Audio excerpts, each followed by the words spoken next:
Alright, hi guys, welcome. Oh, wrong button, never mind.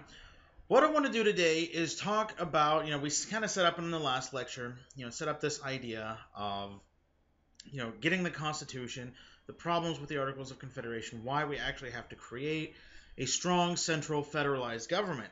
And so today I want to talk about George Washington's two-term presidency because the Constitution is merely the framework on which the government is to be based.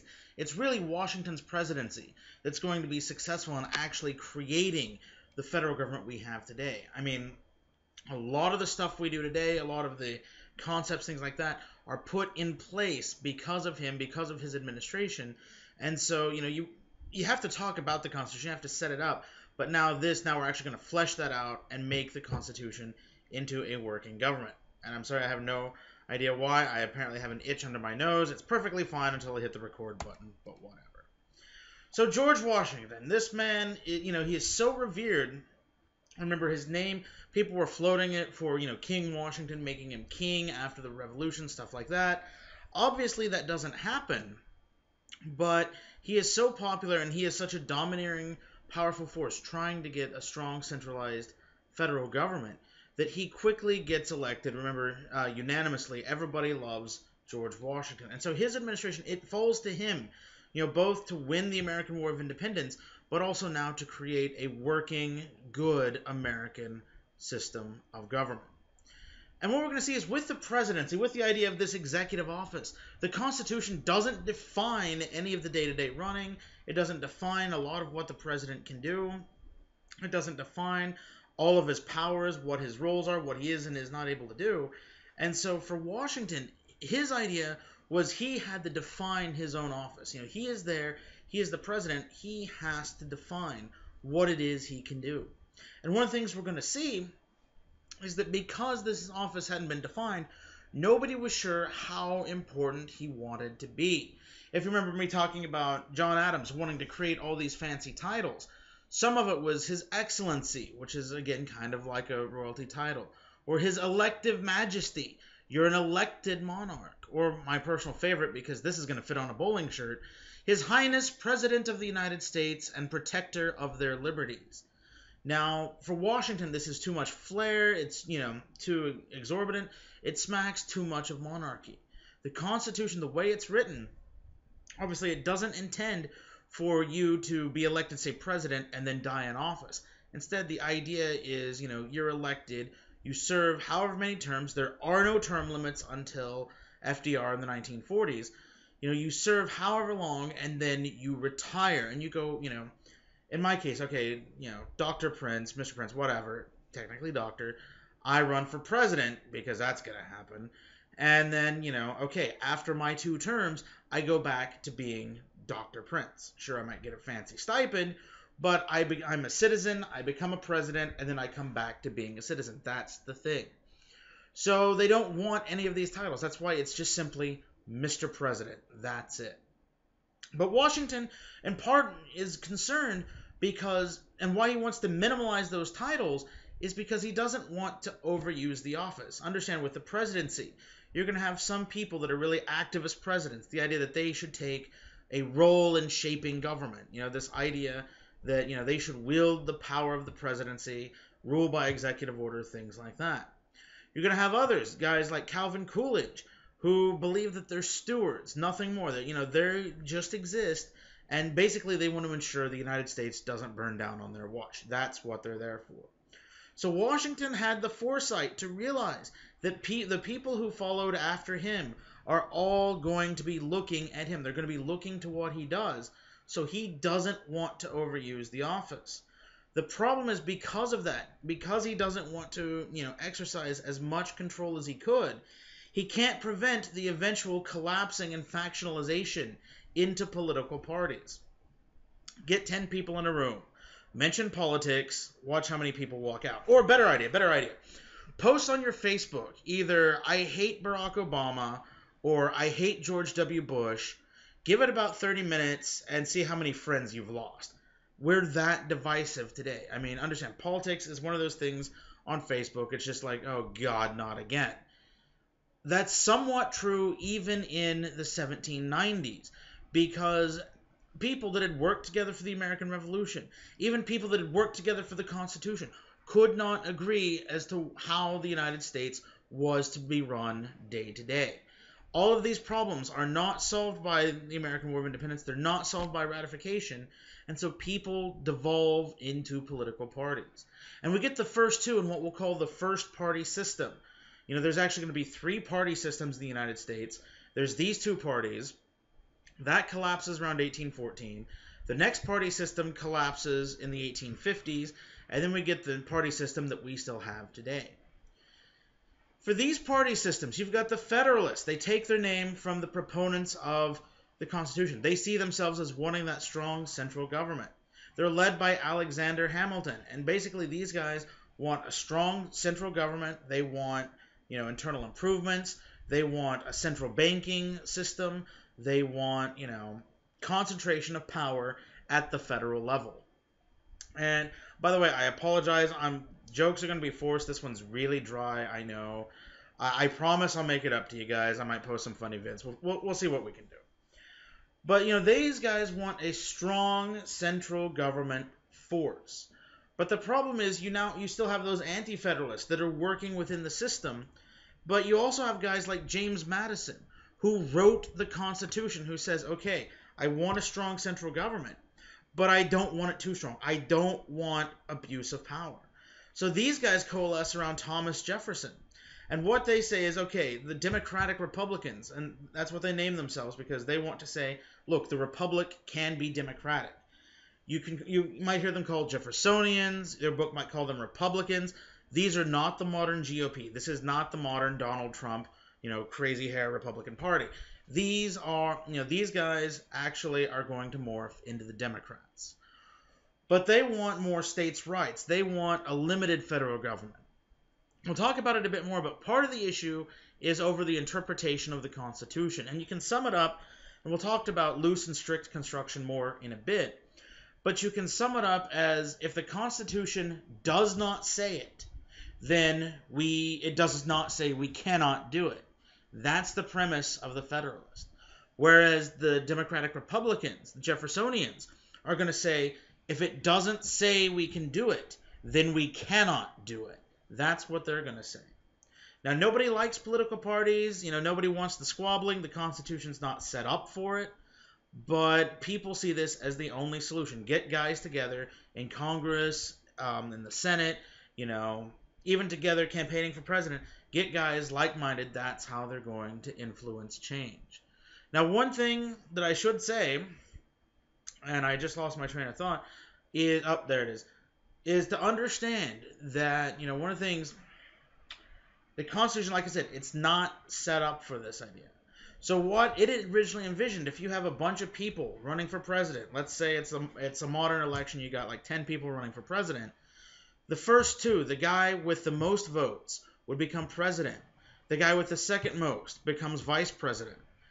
That doesn't work in modern society because that would be the same. Let's think back to 2012, which, that would be the same as Barack Obama would be president, but Mitt Romney is the vice president.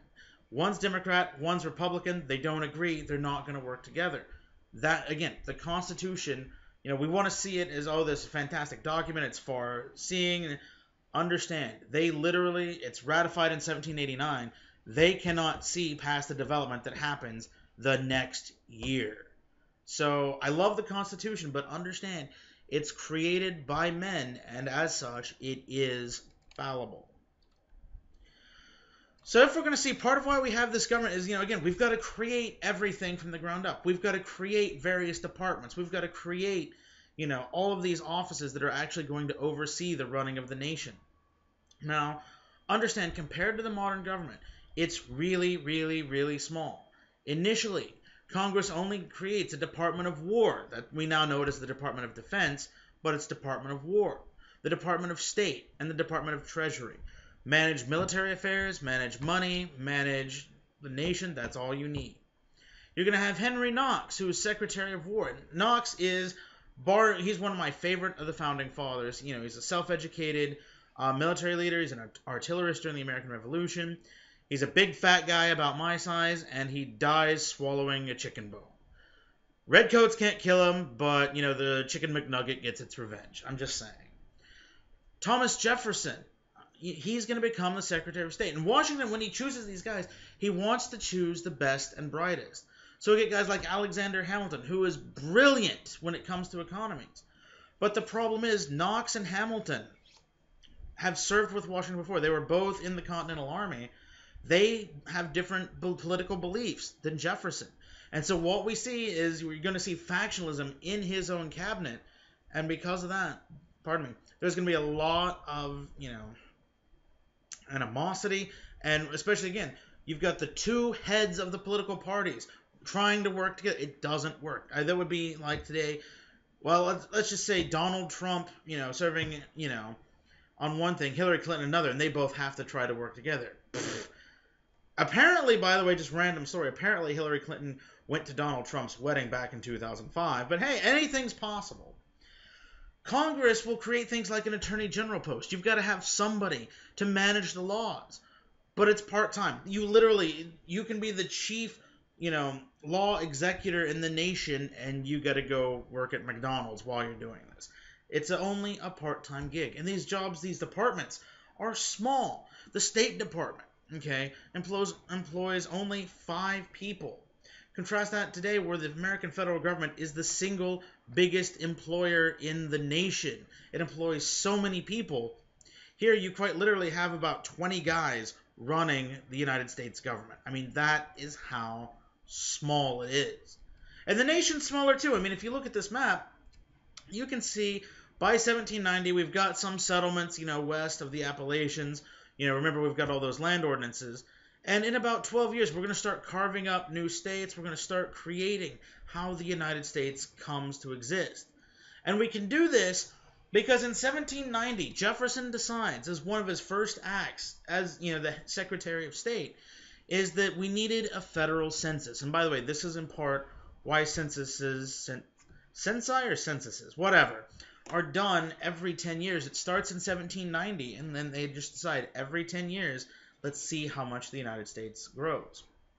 It costs $44,000, which, it's not a stupid amount of money for the decade, but it is fairly pricey for a government that is $54 million in debt, when you think that money by 100 years later, let's say 1860, okay, that's like 70 years later, 70, 100, it's math. In 1860 dollars, $10 is worth $235 today. That's, a 20-time increase. So $54 million, that is a stupid amount of money. $44,000 is a good-sized chunk of change. But they do this because they want to see, what is the United States? We have all of these 13 colonies. Now we're adding more land. Let's see exactly what we have. And so they survey everything. They use a lot of the methods we still use today. And they determine that the United States had exactly 3,929,214 people. A fraction of what places like Great Britain had, but still fairly sizable. But also remember, around 700,000 of those people were slaves. So again, that's something like, not a quarter, but 17, 18%, something like that? That's a pretty, that could even be higher than 20%. Just remember, I'm the guy that does math. I'm also in charge of your grades. That's not a bad idea. Just throwing that out there. But, let's say 20%. You know what? Actually, hang on. I have handy-dandy smartphone. Why do I need to do math when I have a calculator? Take that, math teachers that hated my guts. 3929214 times 0.2. Okay, so, about 18, 19%, give or take. I was right. That's a statistically huge number. Just under 1 out of every 5 people in the United States is a slave. You can also see why the South wants that 3/5 compromise. Because if slaves are not counted for representation, everybody in the North is free. A huge percentage of the South is not. That is a problem. Now that's kind of defining, the borders of the government, but now we actually have to start fleshing out how to run it. And so some of that things like the Judiciary Act of 1789, this is what creates the Supreme Court of the United States. The Constitution provided for a court system, but it never said how it was to be implemented. And so what we see, the court system, 13 districts. Originally, one district for each state. Now it's different, but that was the original intent. And they create the Supreme Court of the United States. You might see it in future slides as SCOTUS. It's the same thing. And this court, it was one Supreme Justice, a Chief Justice, and 5 other justices. So 6 justices total. Today it's 9. It's not actually mandated by any law how many there can be. But the idea was these are guys that are going to serve for life, so that theoretically they're going to be either impartial or, they can rule whatever they want because they don't have to worry about, say, re-election. A judge in a smaller town judge, you have to worry about re-election. But these guys, you can have a hardcore conservative, say, today that likes gay marriage, votes for gay marriage. He doesn't have to worry about losing his job. He can vote however he wants. But all of this is a compromise. The duties of the Supreme Court are ill-defined. It doesn't say what it can do. At this point, it's not even created that it can make a law unconstitutional. That comes later. We'll talk about that probably next week. There's also the issue people worry about the states. This idea if there's a federal court system, then do the states get a say in any of the legal stuff? So what they do is create a system where you have the state courts. Then the state court feeds into the federal court feeds into the Supreme Court.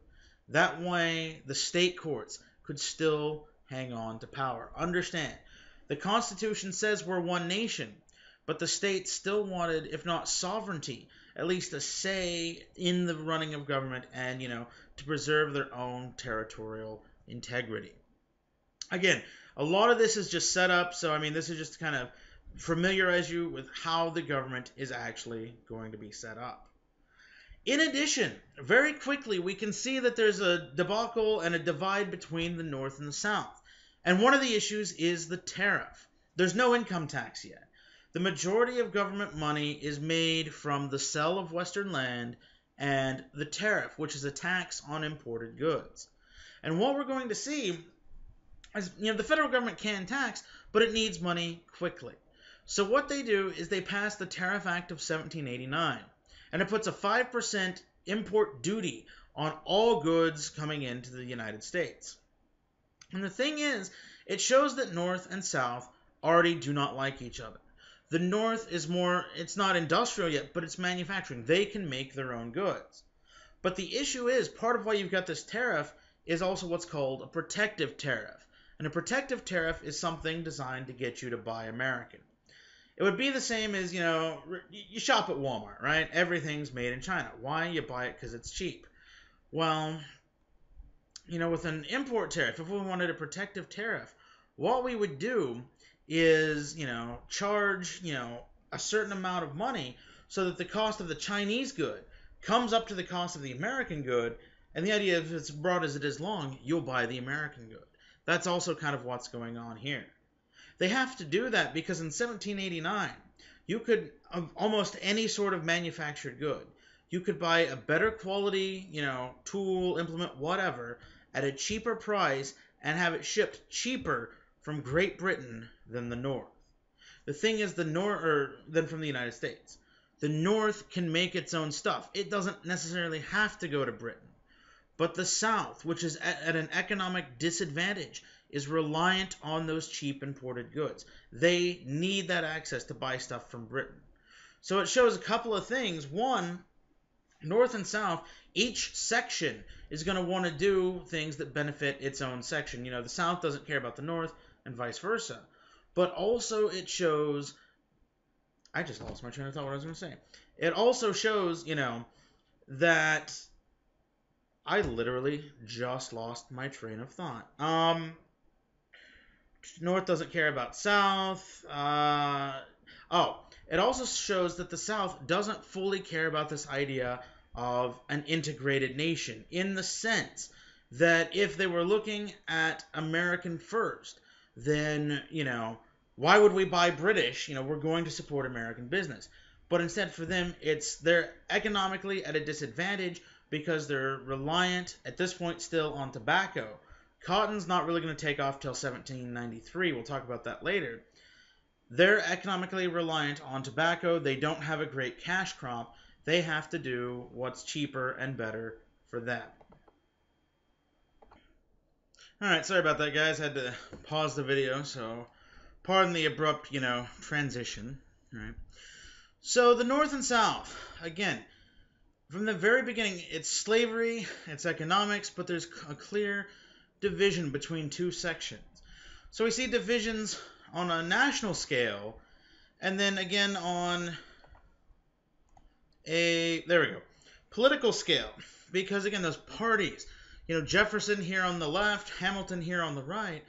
And what we see, with these guys, the Jefferson versus Hamilton, their rivalry is actually what's going to really be the engine that drives political change and creation in the United States. They're polar opposites. They believe two different things. These guys eventually start hating each other. They're going to own their own newspapers and use them to attack each other. So, things like MSNBC, CNN, Fox News being political, that's nothing new. Newspapers, news outlets have always, always, always been political. Now remember, Hamilton wants that strong centralized government. And he says we need this so we can have a good economy, so we can have a good, efficient nation. He's an Anglophile, so, for you Doctor Who fans out there. He wants, to model the nation on Great Britain. He says that Great Britain is, the most economically successful country on the planet. That, that's the type of economy we need. He's even advocating the United States getting its own colonies, things like that. Whereas Jefferson wants the states to have the power. He wants a decentralized government. And his big issues are twofold. One, he fears that a strong government could easily become tyrannical and trample the rights and liberties of individual citizens. He also wants the nation to become a nation of yeoman farmers.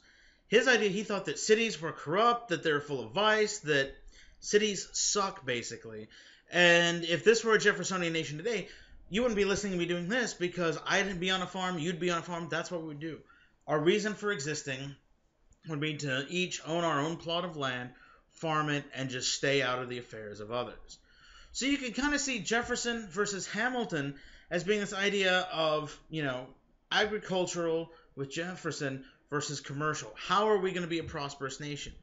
All of us just living, doing our own thing, the government not hurting us, we're not hurting the government, kind of a more libertarian type of thing, or is it to make green stuff? Is it, and I don't mean weed, making money, making money, things like that. Is that how we're going to do it? There's also, again, that idea, strict and loose construction. Jefferson is by far a strict constructionist until he becomes president in 1801. He argues that if the Constitution does not allow it, then you have no right to do it. Hamilton, however, believes in the necessary and proper clause. We'll talk about that in a second. So as long as the Constitution doesn't say you can't create a national bank, then what's to stop? What's to stop it? So it's this idea, understand, and this is actually a lesson that we need to apply in modern politics today. It's not that Democrats are evil and Republicans are stupid. We see all sorts of demonization. Maybe your guys' friends are not like mine, but, Facebook, it's what? Republic hunt, Democrat, libtard. That's the one I was looking for. Stuff like that. They demonize the other. The fact is, Republican, Democrat, Libertarian, Green Party, Old Federal, whatever. We all want the same thing. We want a happy United States for us and our children. That's what we want. We have different ways on ideas how to go about it, but at the end of the day, we all generally want the same thing. But nobody wants to work together. And a lot of that is even going to be present here in the 1780s. Now, we're going to see one of the real big issues that kicks that off will be the issue of the national debt. In the sense, the United States is horrendously broke. Never mind the deficit and the debt we have today. It's worse back then. January 14, 1790, Hamilton published a report on the public credit, and found that total American debt stood at $54 million. Well, that sounds, okay, today's money, that doesn't sound like a lot. But bear in mind this, 100 years later, in 1890, if you were a skilled laborer which is what, some of you might be. My hand looks huge in this. Okay.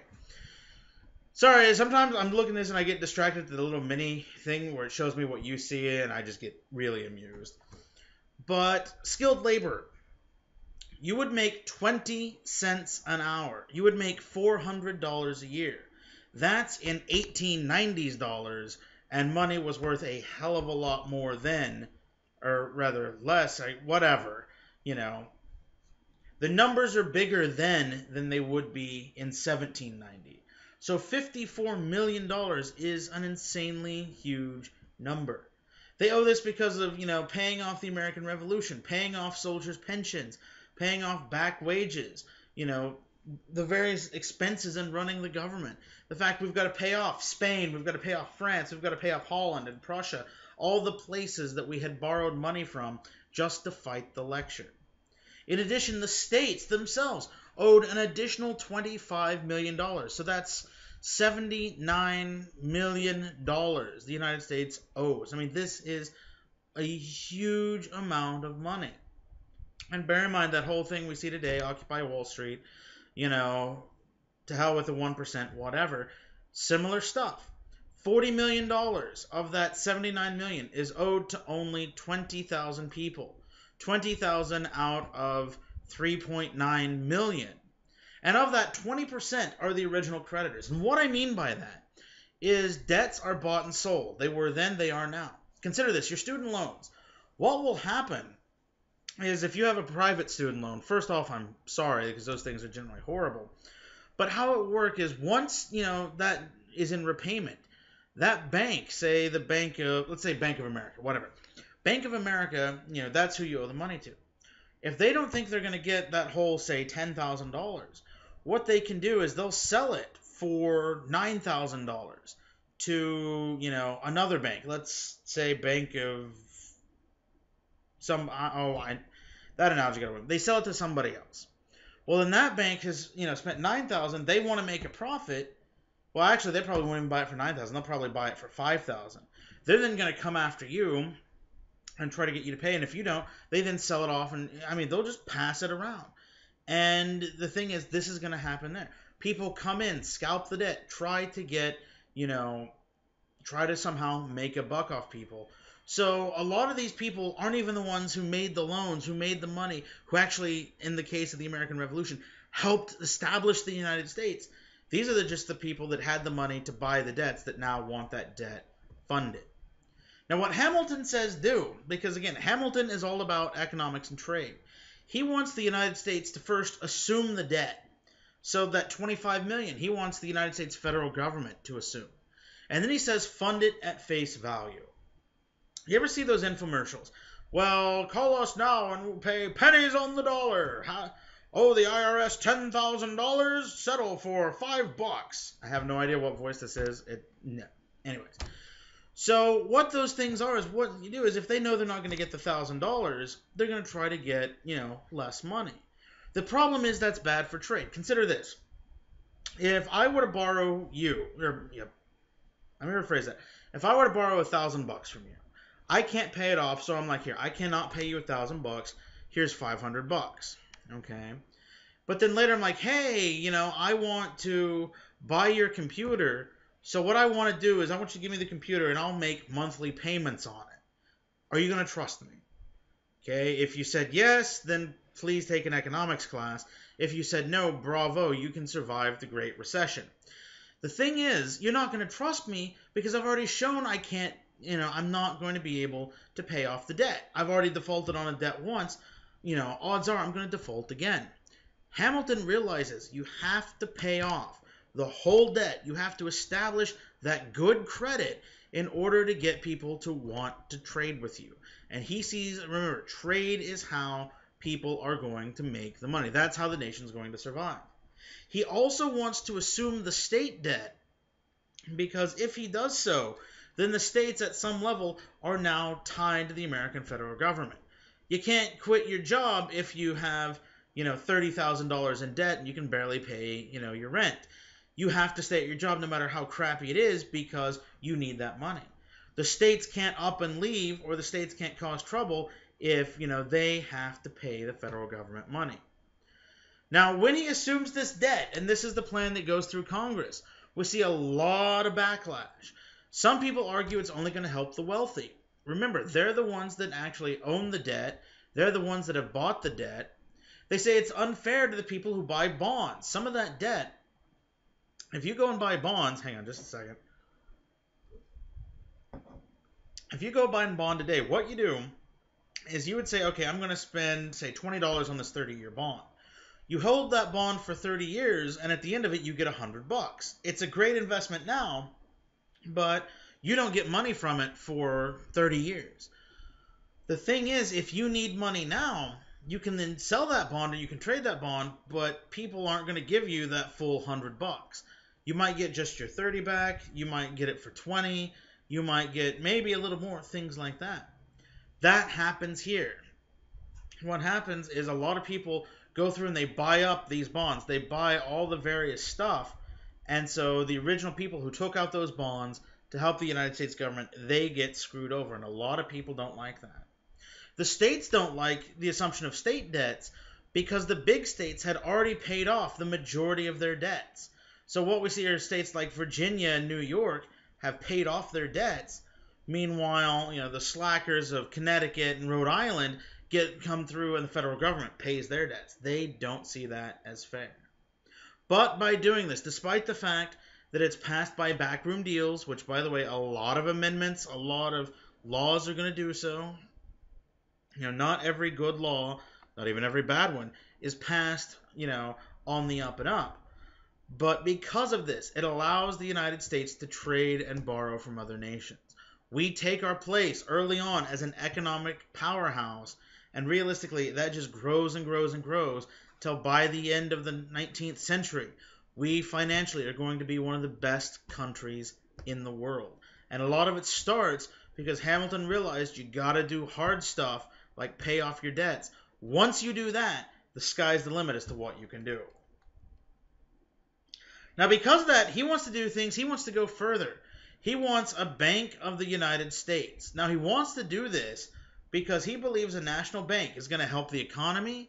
It's going to be able to regulate interest rates. It's going to regulate loan rates. This isn't like the Federal, it's sort of like the Federal Reserve, but it's not the Federal Reserve. That's created much later.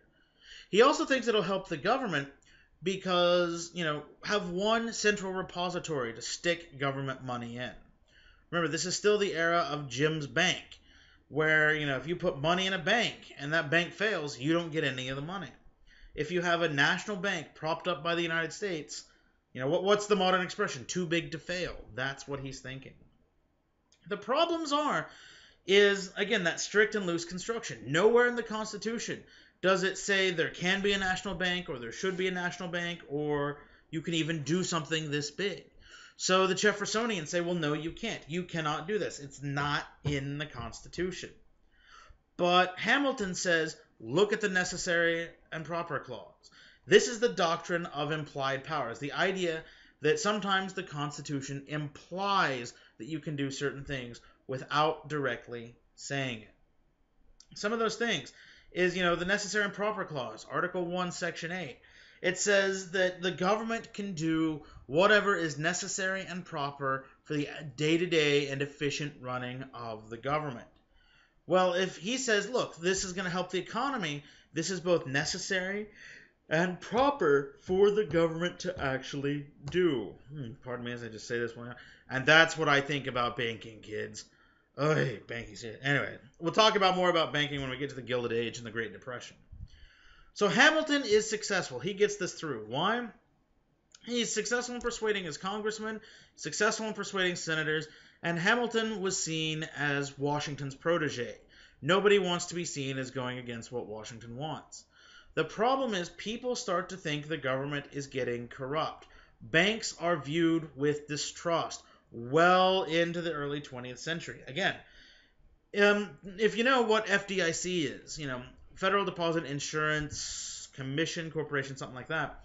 What that says is if you go and deposit at a bank, that your stuff is federally insured up to $250,000, $250,000.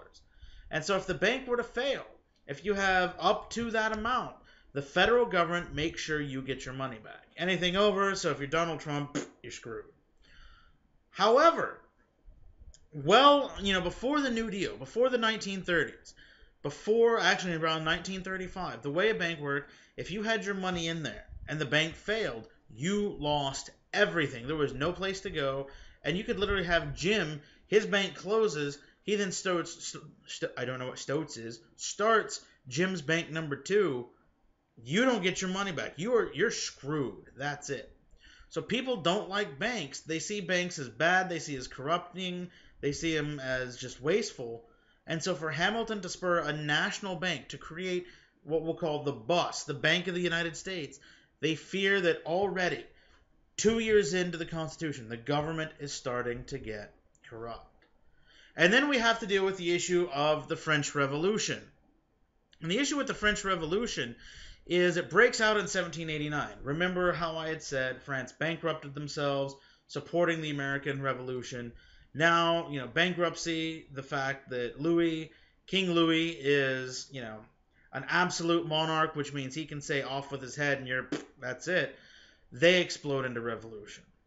Now, the thing is, all of these factors, the ancien regime, the ancient regime, this ancient French way of doing things, the fact the monarchy is corrupt, their bankruptcy, it spurs revolution. July the 14th, 1789. You might hear Bastille Day. That's what this is.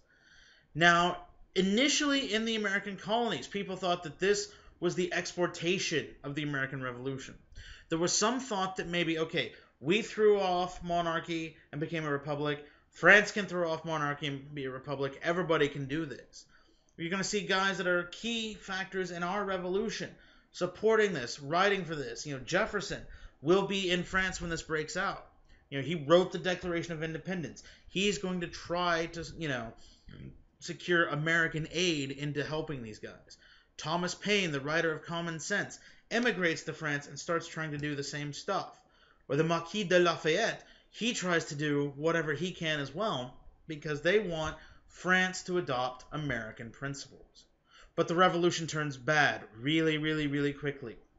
We're going to get, anarchy, murder, chaos, all sorts of atrocities. We're going to see revolving governments, and it's this whole idea of one group gets power, then they want to murder everybody to protect their power, then they get ousted, so then the next group murders the first group, then they get ousted, and just on and on and on, until finally you need a strong man, a little short guy by the name of Napoleon Bonaparte, who comes in, by the way, that was a pretty good French accent, anyways, who comes in and will, finally put a stop to it by, making a French empire.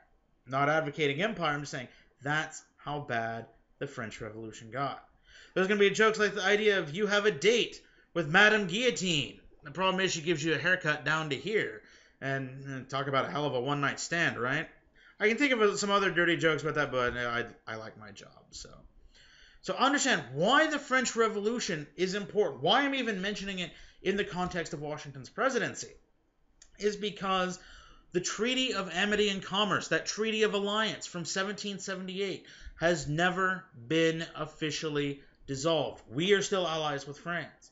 And as France devolves into revolution, okay, what we're going to see is they start getting really, really paranoid.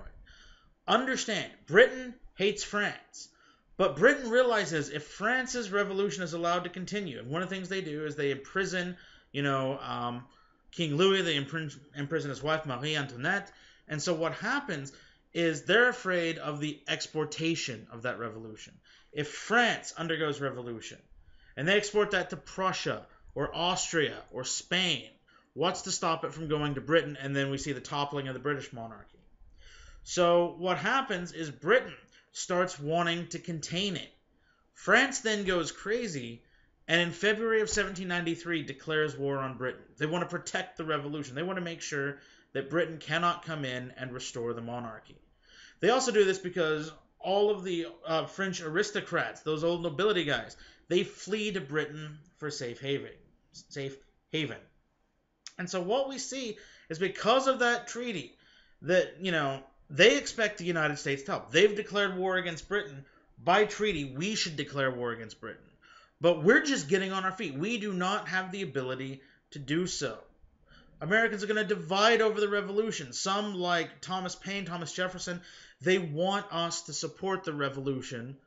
But others are, like Hamilton, who he hates chaos above all. He sees this as the potential destruction of liberty, the destruction of the economy. And so we see quite clearly that generally the Jeffersonians are Francophiles. They like the French, whereas in this war, the Hamiltonians, the Federalists, are Anglophiles. They like the British.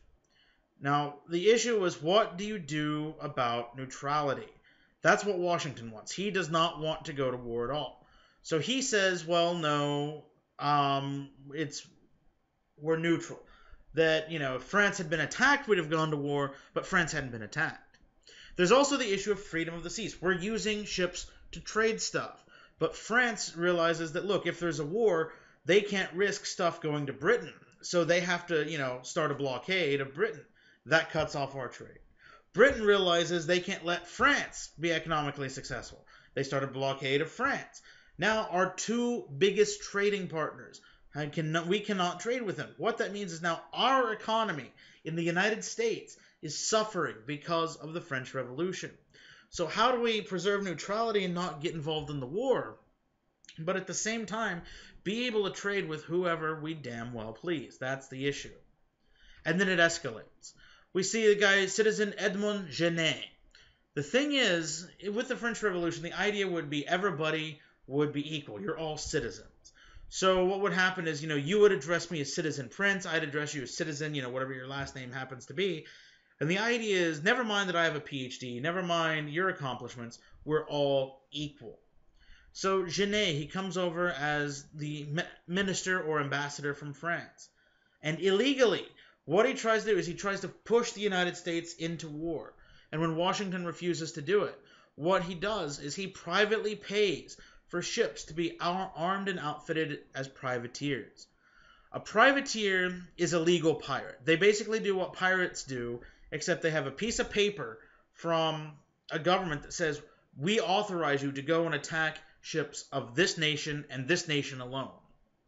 The problem is, if American ships are seen attacking British ships, then Britain could theoretically declare war on the United States. So what happens is, he's ordered cease your actions or you're going to go to France. Before he has time to really do that, a letter comes in from France, and his people, the Girondins, are ousted from power, and they're being slaughtered by the Jacobins, his political party. What that means is if he is expelled, well, that's what's waiting for him. If he gets expelled, he's probably going to be guillotined. So he more or less sits down, shuts up, plays nice, marries a woman in the United States, and settles in Massachusetts. He goes away. But why Genet is important is he tried to push the United States to war. And here's where Washington could be firm when he needed to.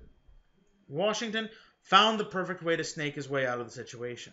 He says that as France had been an absolute monarchy, the 1778 Treaty of Amity and Commerce had been made with the French king, not France as an actual nation state.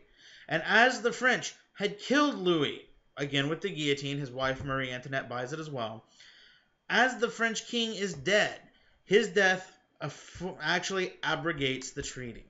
This enrages France. We're going to start to see, what's called the quasi-war by the late 1790s, where French and American ships are going to start fighting over this issue of freedom of the seas. We'll talk about that later.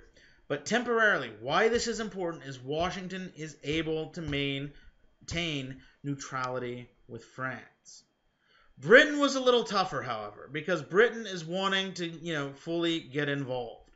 And in Britain's case, what he says is, Britain wants to push the United States to war as well. And not war with France, but war with themselves. The British, need goods because they're suffering from this blockade. They also need crewmen for ships. Why? Because life at sea sucks. You're stuck on a giant, moldy, wooden ship for, months at a time. Bad pay, bad food, quite literally. Food on a Royal Navy vessel. If you were going to have biscuits, and by biscuits I mean chunks of bread that you could probably bang your teeth out with, generally they're infested by maggots. And so what a common tactic was in the day, and this is your food by the way, you catch about 4 or 5 fish. What you do is you put a fish on top of a big bag of these biscuits. The maggots crawl up and start eating the fish. Once the fish is covered with maggots, you take the fish, you throw it out. You put another fish and you wait. Same thing happens. And you do that until finally no more maggots crawl out. Then you have sufficiently gotten rid of at least all but the larvae, because the maggots are going to go for the good food, not the biscuits. That's what life is like on a British ship. Watch Master and Commander. It's a fantastic depiction. So nobody is exactly wanting to sign up and go join the Navy. So what they do is what's called impressment, where what they would do is they would stop a ship, they would board that ship, even if it's got an American flag, and they would say, okay, you, and you sound English.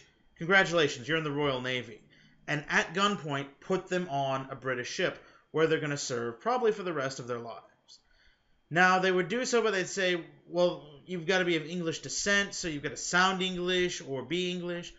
We're Americans. We're a former British colony. We sound the same. You can't prove this. But there's nothing we can do. And by the way, this will eventually draw us into war in 1812.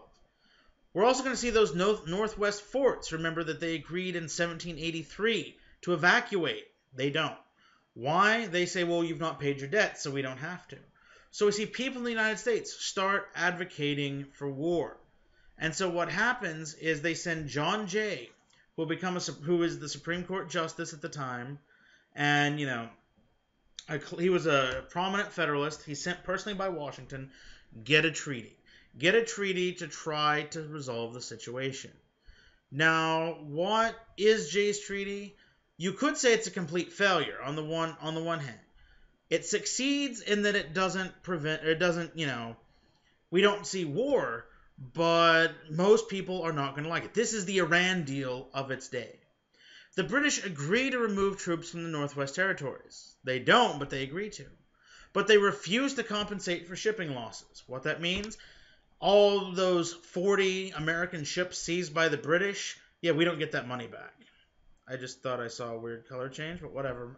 Maybe I'm going a little crazy. We don't get that money back. They blatantly say that they're going to continue to, seize American ships. That, this is something they're not going to stop.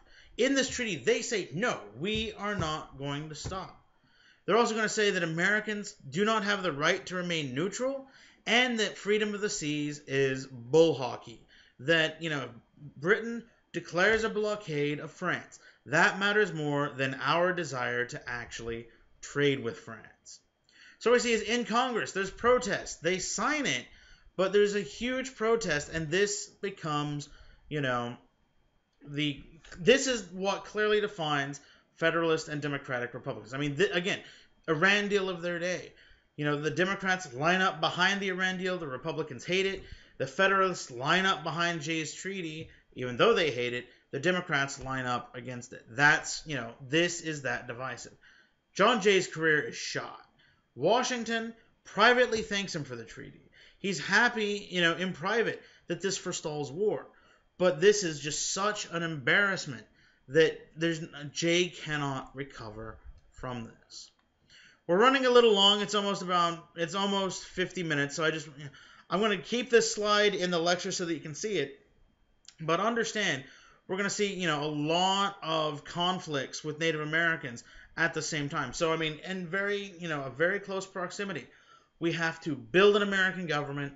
We have to deal with the French Revolution. We have to stave off war with Britain. And we have to fight conflicts with the Native American tribes, such as the Battle of Fallen Timbers here in 1794. Now, what I want you to take away from the role of the Native American things here in the early republics is after Fallen Timbers in 1794, where, the American army has to be completely reorganized into a Romanesque Legion of the United States. This idea where, it's just going to be one massive combined arms, artillery, cavalry, infantry in one brigade. what happens? Native Americans, will sign the Treaty of Grenville, and they cede modern Ohio region to the United States. Why that's important is, if you remember the Northwest Land Ordinance and stuff like that, we already assumed that land belonged to the United States.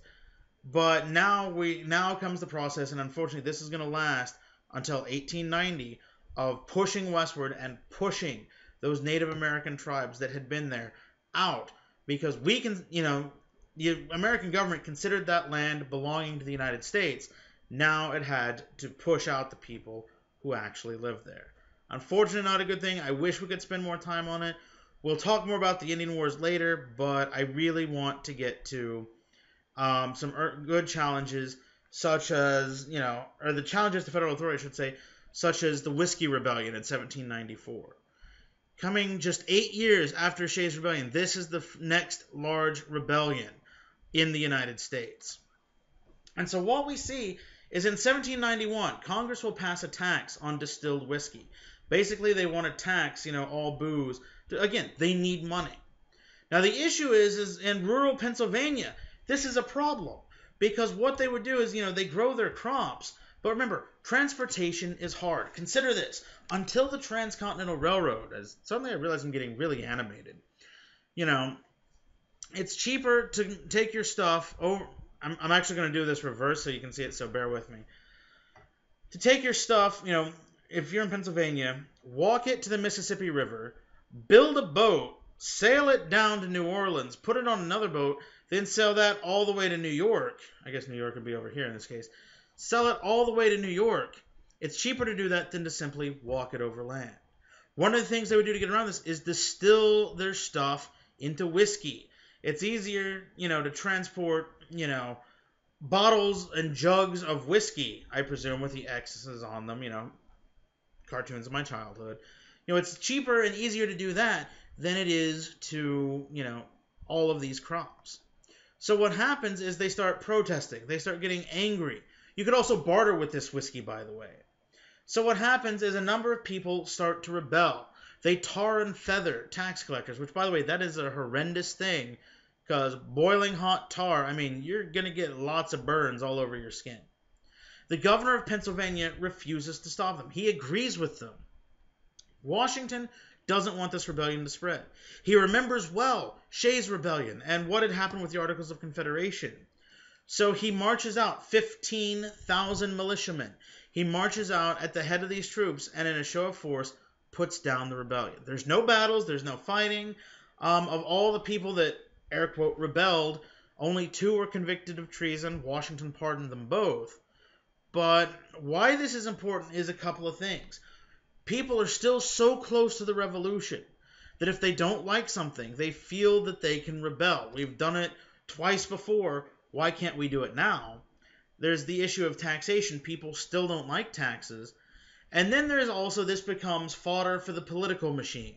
Just like today, when any sort of tragedy, what's the thing, no good tragedy goes wasted. And I'm not trying to make light of anything, but think of any time there's a mass shooting.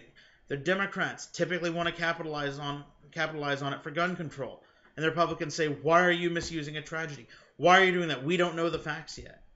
Combine that, or, let's flip that on its head. Benghazi, okay? The Republicans, well, Hillary Clinton lied, watch the list of blah, blah, blah.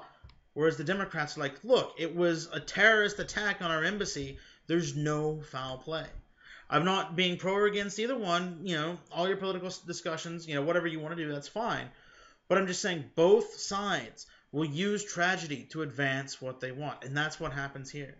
The Federalists say that, the Jeffersonians, curbing of federal authority and propping up states' rights led to these guys wanting to rebel. Whereas, the Jeffersonians are absolutely horrified that the President of the United States took the field with 15,000 militiamen to put down what they saw as a peaceful protest.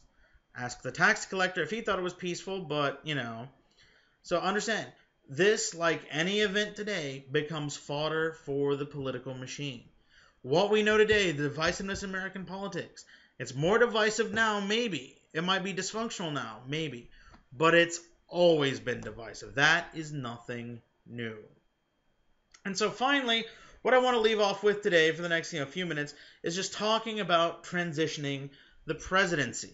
In the sense, the election of 1796 is important because it's the first true presidential election. Washington had been appointed unanimously in 1789. He wanted out in one term, but people more or less made him come back. I'm going to do, let's see. Actually, technically 1788, he takes office in 89.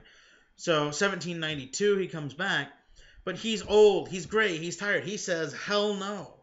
And so in doing so, this is the first true, political election because you have a bunch of candidates running. They're smearing each other.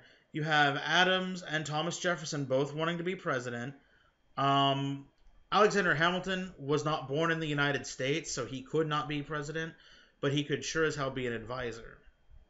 Now, the thing is, there's no term limits. Washington could stay in office, but he doesn't want to. He's like, he admitted, the presidency sucks. It more or less uses up a human being. In his farewell address, he espouses Federalist ideals, which upsets the Jeffersonians. And basically what he says is he believes, yes, it's a strong central government. We need prosperity. We need trade. These are the things we need. But he also includes two warnings that we today as a nation no longer heed. He said that the United States should avoid all entangling alliances. That's a direct attack on the French Revolution. If we are allies with France, we can be drawn into a war with Britain. If we're allies with Britain, we can be drawn into a war with France. We need to just, almost isolationism, stay here in the United States, not pay attention to the rest of the world, and if they want to blow themselves to hell, that's fine. Far be it for me to critique George Washington, but that doesn't work. That did not work with the Second World War. He also advocated against political parties. Now, never mind the fact most of his address was written by Alexander Hamilton. That's why it's got Federalist ideals. But he admitted, don't be divisive. Don't factionalize into parties. Don't let these parties continue. That was his hope. But unfortunately, and you can, again, check on Facebook today. Political parties have been with us and will be with us, unfortunately, for the rest of the political system of the United States. It's just an unfortunate reality. And so what we're going to see is the election of 1796. You can say it's the first modern election because everybody's distrustful. People hate each other. You have clearly defined political parties. You have media outlets, campaigning for those parties, attacking the other candidates, all of this stuff. And and what happens, John Adams will be elected. Thomas Jefferson will be his vice president. And remember, again, the Constitution's, not set up for political parties. This isn't the first critical election. That's 1800, because that's a clear transition of power. But why this is so important is, this sets the tone for a lot of stuff we see today. Political parties, candidates that hate each other. Again, the news media, things like that. It takes the third election of the United States for everything to go to hell, and, the modern election is born. So I think that's going to wrap it up today. I'm sorry this one's an hour. I usually like to keep these around 47, 48 minutes, but this one's a lot to get through. Sorry it's dry. I'll go through it. I'll check. I'll look through the other ones, try to make them a little bit better. What we're going to do is, we might actually bump up to 3 lectures next week. You're actually, guys, now are actually a little bit ahead of my other class. But we'll probably bump up to 3 lectures next week because your exams are coming up. And so what I'll do is probably next week I'll probably have a video talking about how to do the exam, what I'm looking for, how to prepare and study. Couple of announcement things. If you need to take it at the testing center, please let me know. Let's start scheduling that. And if you need help studying, if, at any point in this, watching these things, if, when you're actually awake watching them, I turn into Charlie Brown's teacher. And all you hear is wah, wah, wah, wah, wah, wah, wah. If you're in Stillwater, feel free to come to my office. If my office hours don't work, we can work something out. If you're not in Stillwater, feel free to give me a call during my office hours. If that doesn't work, we can set up a Skype video chat. We can, I can give you my cell phone number. You can call me in the evenings. Whatever will work. I'm here to help you. Let me help you. On that happy note, now that we've got, something of an American government working, that'll call it good for now. And we'll pick up with Adams and talk about, Adams and Jefferson and, slowly moving to the War of 1812. Take it easy, have a good weekend, and I will see you, as always, in the next video.